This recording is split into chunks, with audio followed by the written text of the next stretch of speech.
Good. Heading to go train. Got my range bag, got my gun bag. Now I got my safety equipment. Medical gear, I'm ready to hit the range.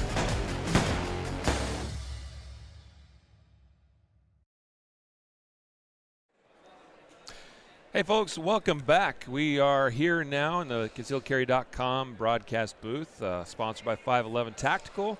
And I have a big fan of 511 Tactical actually right here, sitting to my left. And we're all three of us are sporting the same pants. If you haven't tried these pants, We're like twinners. excuse my phlegm. If you haven't tried these pants, you have no idea what you're missing. Yeah, of course what we're talking about is the Defender. Here, I'll just stand up. Stand up. Hey, the three of us will stand here and model it. There you go. This. So Defender Flex jeans, they're awesome. I got away from wearing jeans for a couple I know, of because years. cargo pants are awesome because you have places to Yep. put stuff. Well, Yeah. these Yep. pants are not cargo pants, and you can still put your knife in there. You can put your wallet over here, your phone over there. My voice is a mess right now. It's been a long week. I've been traveling. I've been on the road. I was in Georgia doing an aim point event, and I went till Thursday. I came home Thursday and drove here Thursday. Yeah, busy. So anyway, we're here with Chris Cerino, Cerino Training Concepts, and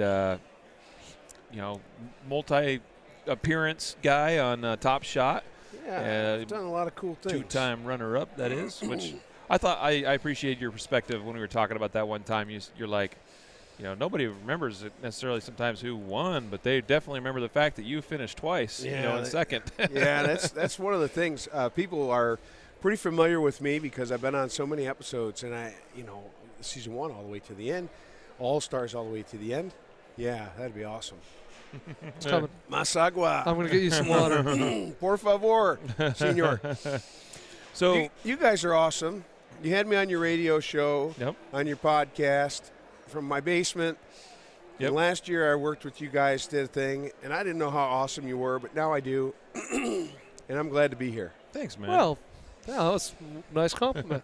we're thrilled to have you as well. Now, you've been doing some presentations. So You've been able to get out Are there. we live on TV right now? we are Is this live. I mean, that is. Look behind us for the good stuff. Michelle's going to hop in here for a little cameo. Hi. How's it going? How was the ladies' presentation over there? Actually presenting in 20 minutes again. Awesome. All right. Goodbye. She's going to be on the demo stage in 20 minutes doing her thing. Awesome. That's what's fun about having this open stage. You see, we obviously have the show going on, people walking back and forth. And it's a great show. There's a good vibe here. There's good energy. There's a lot of people. There is a very good vibe here. Absolutely. These are our people. Yeah. These Yeah. are our people. Yeah. Everyone here is walking around. They're concerned about their own protection. They're not relying on somebody else to come and save them. And these are our people. Absolutely. Yeah, I had a class earlier. I did modern pistol instruction. It was only an hour and a half, so it was like drinking from a fire hose for the students. But Yep. no naysayers, no tire kickers, just people feverishly writing notes. And of course a bunch of people stuck around. I couldn't believe how many just hung out, helped me put stuff away, asked some questions, said nice things, and excuse me. Yeah. It was just awesome. I have a great vibe here this year. Yeah. Yeah. What would you say is what's the kind of major tenets of your modern handgun course that you were teaching there? Major tenets are treat people like they're adults. Let's not teach fear of the gun. Let's not teach fear of the trigger. Yeah. I mean, of course, the firearm safety rules apply, but my God, we teach people that when the gun comes out of the holster, it better be to save your life. We teach people that if you touch the trigger, you better be shooting the gun. Yeah. Otherwise, they shoot it and they're jumped out.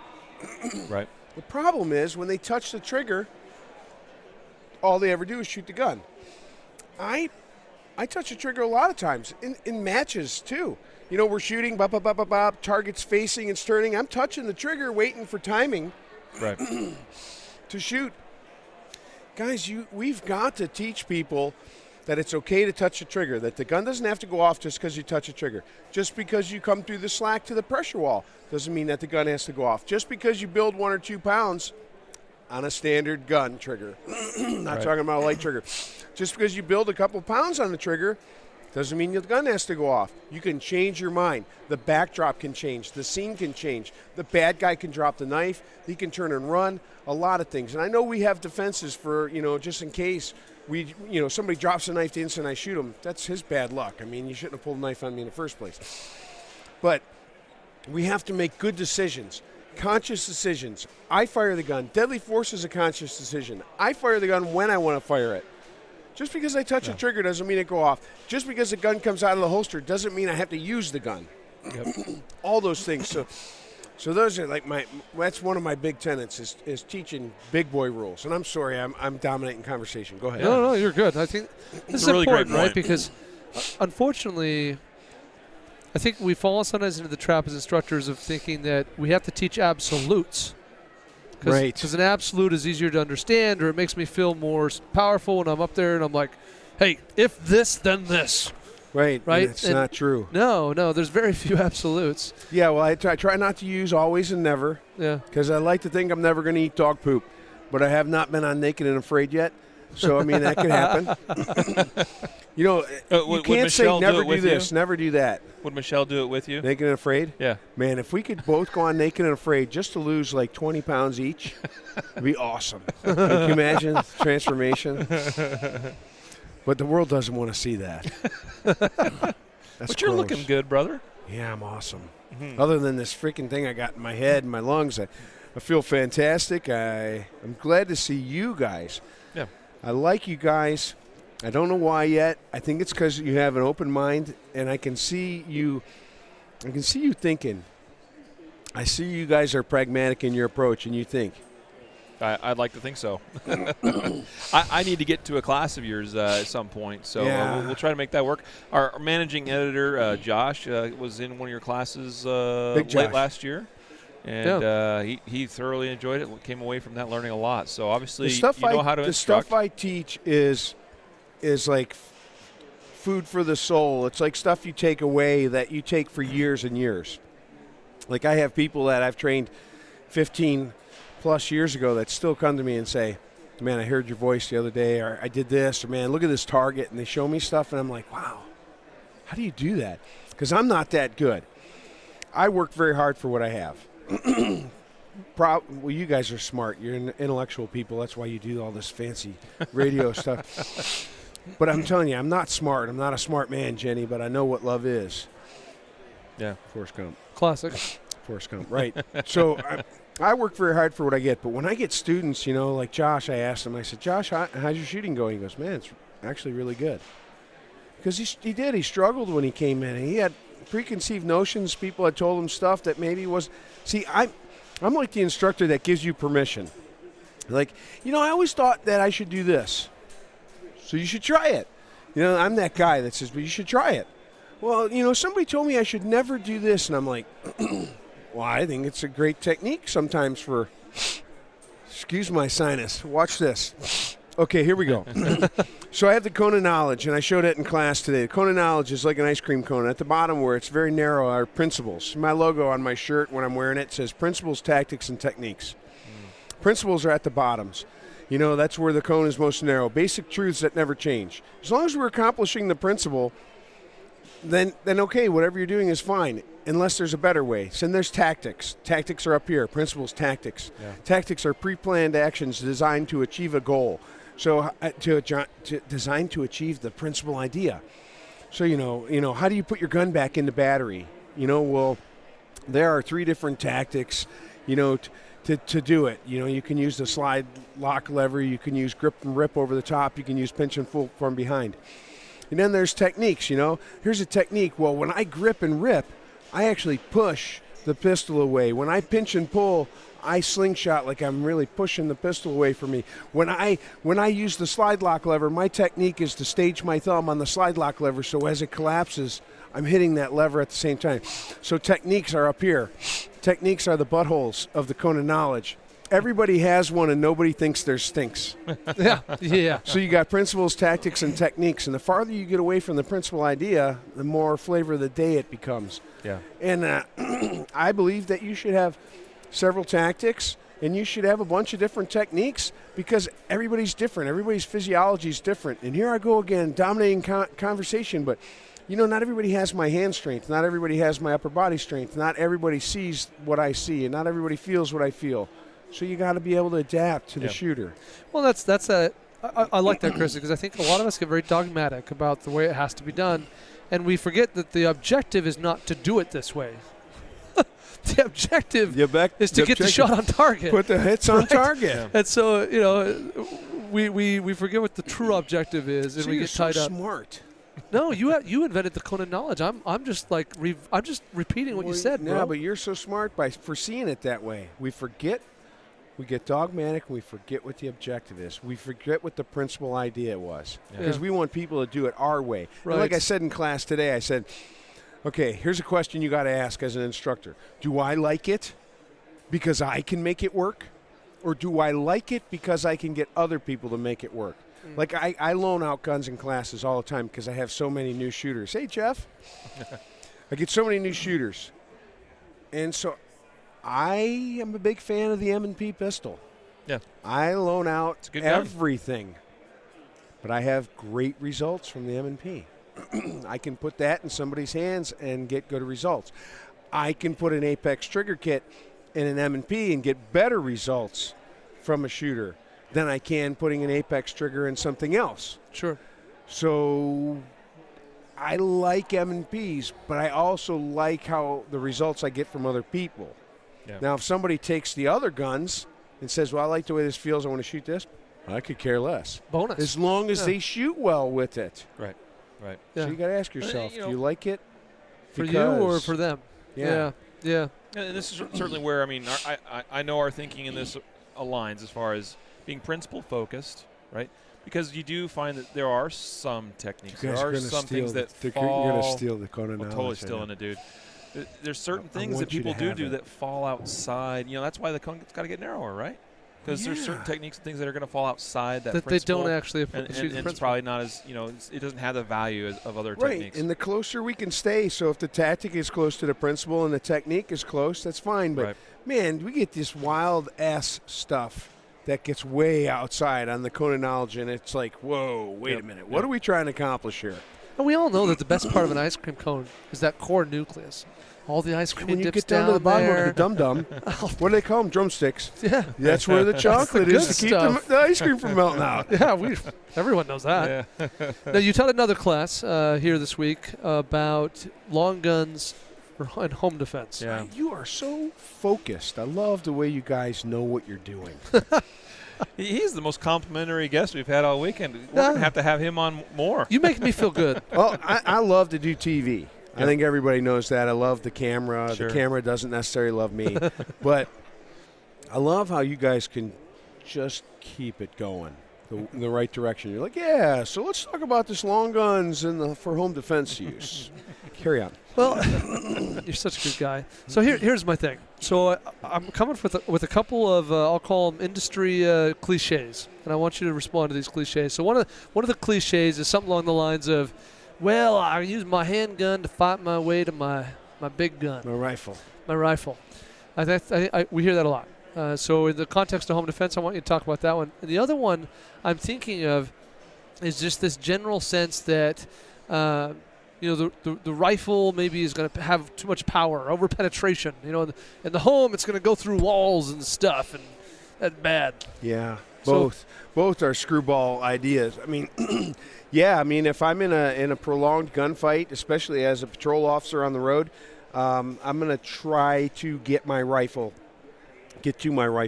Chances are it's going to be over before I get to my rifle, or I'm going to be killed. Because if I'm ambushed and they have superior firepower, it's going to be very hard for me to get back to the rifle. So if you know you're going to use the rifle, then make sure it is ready at hand. It is where you want it to be. I keep handguns all over my house. I can get to one very quickly all the time, and a lot of times I wear one. Yeah. So the rifle is going to be secondary. Really, honestly, if I can get to a long gun, that's going to be a bonus. If something's materializing outside that I fear is going to be coming into my house, I'm going to go with the long gun. If I get dispatched to a call where they say Joe Blow has already got a gun or is threatening, I'm coming out with the rifle. So fighting your way to the rifle is not probably going to happen. I mean, I'm just saying. I'm just saying. And then pistol caliber carbines and long guns in the house are probably, I've done a lot of testing. I've been a SWAT guy. I'm familiar with incidents where 40 caliber bullets have gone through, multiple housing trailers, during operations. And that, I mean, handgun bullets will overpenetrate if you don't get the right ammo, and rifle bullets will do the same thing. A lot of people say, well, just put ball in it. Yeah, ball's fine, but ball is not going to come apart as fast as varmint. Light and fast, good. Heavy and slow, not so good. Heavy and fast, probably even worse. right. It's like cascading problem. That happens. So, yeah, it's all about ammunition selection, really. I'm a big fan of. I've done a lot of testing with things. The 22 will overpenetrate. Geez, the 22 will just go and go and go. Yeah, small hole. Keep going. 223 just kind of evaporates. 40s are kind of rough for overpenetrating. Yeah. But there's such a variety of ammo, folks. You can use whatever you want. Just pick the good ammo, and just put it. If there's a home defense load you're going to have in it, have it. Yep. Now, as far as using a long rifle in the home for defense, I mean, what are some of the key points that you'd want to communicate to our viewers here?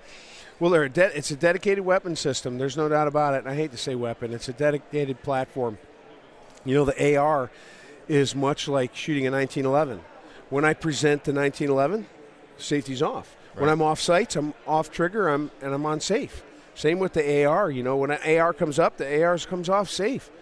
And I come off sights, but my thumb lives on the safety. So there's training aspects that are, working with the gun. When I shoot 3-gun, I know I'm not a great shooter. Everybody knows that I'm not winning anything, but I'm always up there. I'm better than most. Right. You win the free guns. I move. Yeah. I move. Yeah. I move. I put the safety on between positions. When I'm running, not if I'm on a barricade, standing, kneeling, seated. I'm not going to go to safe in between. Right. But if I got to shoot a bunch of targets here and run to there, man, the safety comes on and I bolt. Because I train that way. So that's how my background kind of bleeds into competition. Well, and I do the same thing, because if you make that safety a part of that firing operation, exactly, it just becomes automatic. You don't even think about it. Right. And so, in the house, that's something that, needs to be trained, working around obstacles. I got to choke up on that gun and push it out over here, work around something. Can I shoot urban prone, underneath something? To shoot somebody that's maybe a threat to me. I can hear them coming. Maybe we've had an exchange already, and I know they're a deadly threat to me, so I'm going to shoot their ankles. Can I shoot junkyard prone and lay the gun on its side over my bed so I expose very minimal amount of my face and my head behind the gun and wait for them to come in? Don't come in here. I'm going to shoot you if you do. Don't come in here. Yeah. I don't have anywhere else to go. Don't come in here. Yep. So those are all things that, comes from training, and handguns just seem to be easier because we can maneuver with them easily, but getting hits with them is not as easy as getting hits with long guns. Yeah. Now, as far as what's your setup for home defense carbine? Equipment, accessories, sling. I have two. I keep one in my truck, and I have one in that I use for my patrol work, and that I keep in the house, and I got the Crimson Trace Link system on it. Oh, yes, that's cool. Very cool system. I was part of development of that. Oh, I didn't know that. And my wife and I, really cool system. I really like it. It has a light and a laser. I believe that a white light is necessary. I believe that a laser is an assistant. I think that lasers are awesome for helping stuff out. So I have a white light and a laser. I have a sling because a sling is to a rifle what a holster is to a pistol. Yeah. If you don't have a sling on it, who's going to carry it? What happens if you got to go hands-on? What happens if things get mobile? I don't know. In the house, maybe not so important, but in patrol, definitely. I mean, the gun comes out, it goes on sling. Yep. So I have a sling. I have a red dot on it, but I also have iron sights. The window of the red dot, I've experimented with close-in firing. Just if I don't get time to turn it on, can I just bring it up? But I also have a laser. So I've got 3 sighting systems on it. I've got a laser, I've got iron sights, and I've got a red dot. And really, that's it. I mean, it sounds like a lot of stuff, but it's not, because the link system's, one and the same. Yep. You know, the red dot is an RMR, Trijicon, you know, it's just a minimal red dot, and the iron sights are flip-ups. I don't have to pull them up. So if I push them, you know, if I need them, Yeah, spring they're assist. there. Just, you know why they're there? Because red dots take batteries. Yep. You know what Exactly. batteries do? Die. Right, Yeah. They die. right. Yep. No, that's really great. And I got my truck gun set up the same way. Yeah. That's a good way to run. You know, I like my carbines also to be similar, so that, I mean, you get used to running it a certain way. You want to always run it that way. You so. want co-witnessed, and it's just They're clean. light, they're easy, Yeah.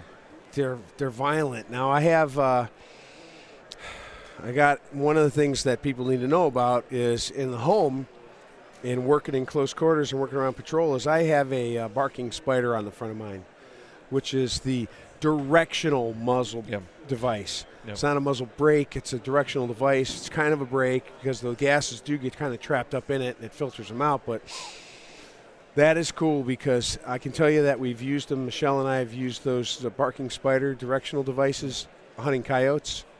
And we can fire 223 ARs without hearing protection. But man, if you have ever cranked off a round with a muzzle brake without hearing protection, it is You know like it. getting smacked in the head with a beer bottle. Yeah. Because the glass shattering and the pain. all at once. I mean, Yeah. you know, because at work, you know, sometimes you shoot without, man, and you Right. can't have a break. Yeah.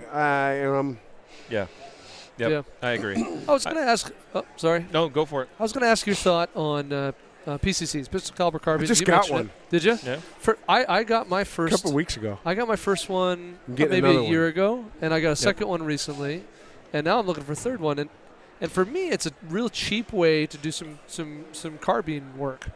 You know, in terms of ammo, I can shoot 9mm out of that sucker, and Right, and if it's the same platform, now the Ruger's a really nice gun, but it's similar to a 1022. sure, it's not so sure, much. no, it's not an AR. It's not platform. an AR platform. Yeah. But yeah, the AR1's, the CMMG, one of those I've got. I'm going to get one of those. I just found a really smoking deal on it. I'm going to pick it up.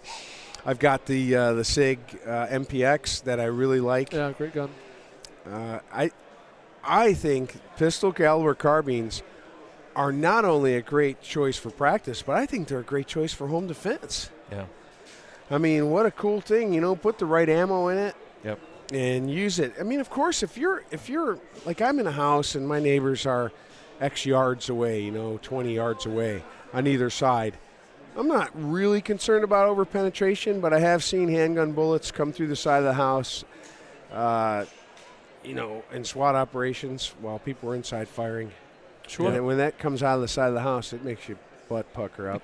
I bet it does. Well, unfortunately, Chris, we're out of time here, but we appreciate you taking the time to come sit down with us and have a little conversation about these things. I'm glad that I had the time, Yeah. and I'm Absolutely. glad that you guys had me. You're the man. What's coming you, up sir. next for you, man? Like any upcoming courses, presentations this weekend still? all or- of June, I got faster training that Oh, the yeah. faculty, administrator, safety training for emergency response It's a great program. for the teachers. Yeah, all of June, back to back to back. I mean, that's Good. So I'm going to go to Florida next week and see my dad, Good. my mom, And then prep for the summer.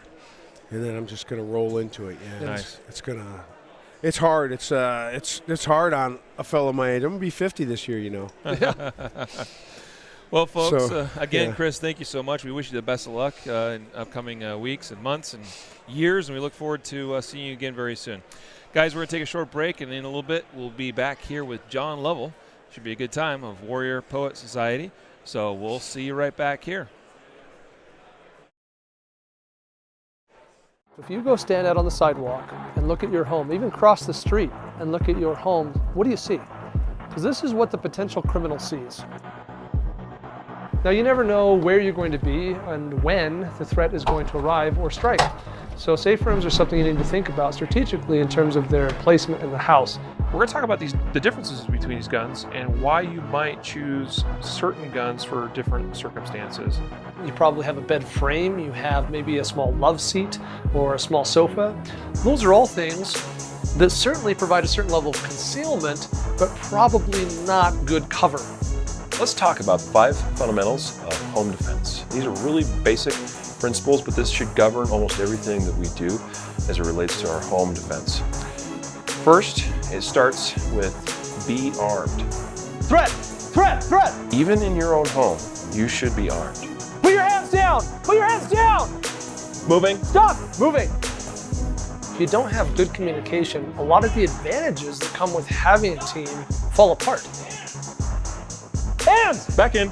Back in. So we're fighting over this gun, and I'm struggling. I'm not able to strike him with it. He's fighting me with the gun, and I can get down like this and shoot him in the gut. So many home invasion and other violent attacks that occur within homes would end differently if more people carried a gun on their person while within their own home. What does that 911 call look like? Whether it's post-event, before the event, mid-event, what might we do, what might we say, and what are the best practices, both legally and tactically, to have the best outcome possible? Open up! Those aren't cops.